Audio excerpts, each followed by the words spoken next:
NATO has launched a new mission in the Baltic Sea to protect undersea cables. On Tuesday, NATO launched its patrol and surveillance operation called Baltic Sentry.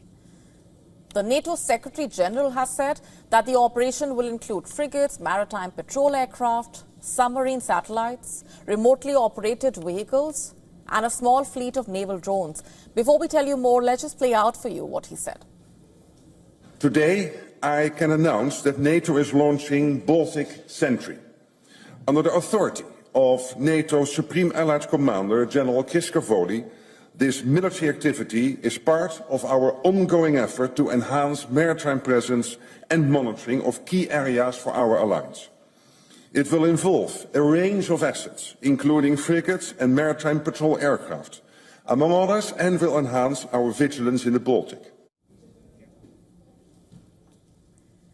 The military alliance says that the aim is to protect critical infrastructure in the Baltic Sea region bordering Russia. You see, after several breaches to undersea cables, European authorities are on high alert. Baltic Sentry will basically boost NATO's presence in a region already on edge. Leaders of Baltic countries, along with the NATO chief and other European officials, met in Helsinki on Tuesday to agree on ways to boost security. In late December, Finland seized an oil tanker linked to the damage of a power cable connecting Finland to Estonia. The same incident also, by the way, involved damage to several telecom cables, deepening fears of potential sabotage. Amid a series of mysterious undersea disruptions, NATO officials have pointed fingers at Russia, accusing Moscow of a coordinated campaign against NATO. They say that Russia is carrying out these attacks because of the NATO's continued military support for Ukraine and stringent sanctions against Moscow. What does Russia have to say to all of this? Moscow has already denied involvement in any such plot. Moscow has called NATO's accusations absurd, quote unquote. In last month's incident, Finland did not directly blame Moscow for the damage, but European authorities have said that they suspect the tanker that was seized is part of Russia's so-called shadow fleet, a group of ships carrying Russian oil products that are under Western embargo. European authorities say that Russian ships have caused the damage by dragging its anchor across the seabed. As far as Finnish authorities are concerned, they said they believe the captured vessel would have caused more damage if the police had not boarded it when they did. And they have also banned some of the crew from traveling.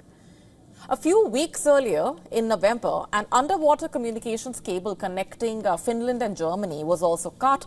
At that time, Germany had described it as suspected sabotage.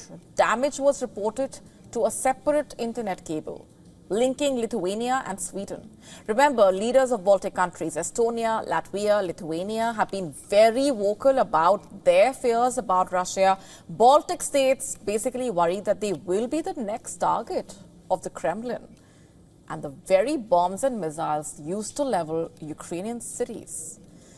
While NATO leaders have increasingly warned of a Russia-linked sabotage campaign, recently European leaders have been hesitant on what their response should be. It's because they fear further escalating tensions with Russia.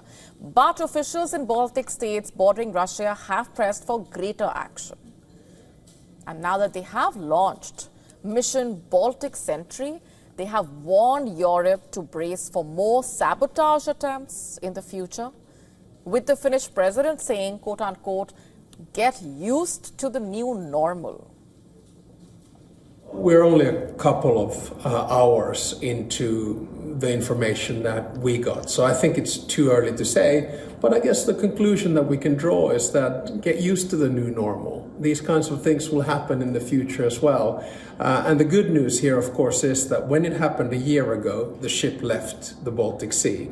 When it happened a month and a half ago, we were able to board but not to confiscate. When it happened 2 weeks ago, we confiscated. So we live and learn.